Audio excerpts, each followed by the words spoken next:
மேகதாது அணை திட்டத்திற்கான ஆயத்த பணிகள் நிறைவு பெற்றிருப்பதாக கர்நாடக முதல்வர் சித்தராமையா தெரிவித்திருக்கிறார். இது பற்றின மேலும் விவரங்களை செய்தியாளர் பாரதி ராஜா வழங்கிட கேட்கலாம். பாரதி ராஜா, வணக்கம். இது தொடர்பான கூடுதல் தகவல்கள். இன்று கர்நாடக மாநிலத்தின் 2025-26 ஆண்டிற்கான பட்ஜெட் தாக்கல் செய்யப்பட்டு வருகிறது.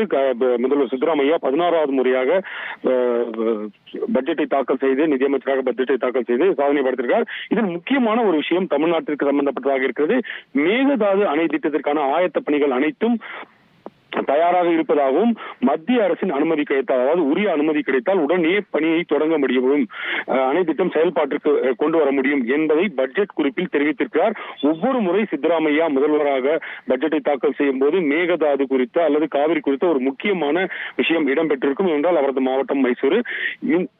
இந்த முறையும் மேகதாது தொடர்பான விஷயத்தை மிக தெளிவாக குறிப்பிட்டார். அனைவரும் எதிர்பார்ப்பும் இந்த நீர் திட்டத்தின் மீது, மேகதாது திட்டத்தின் மீது இருந்தது. அதை தற்போது ஆயத்த பணிகள் அனைத்தும் தயாராக இருப்பதாக தெரிவித்திருக்கிறார். மத்திய அரசு அனுமதி அளித்தால் திட்டம் உடனே செயல்பாட்டிற்கு வரும் என்பதை மிக தெளிவுபட கூறியிருக்கிறார் சித்தராமையா.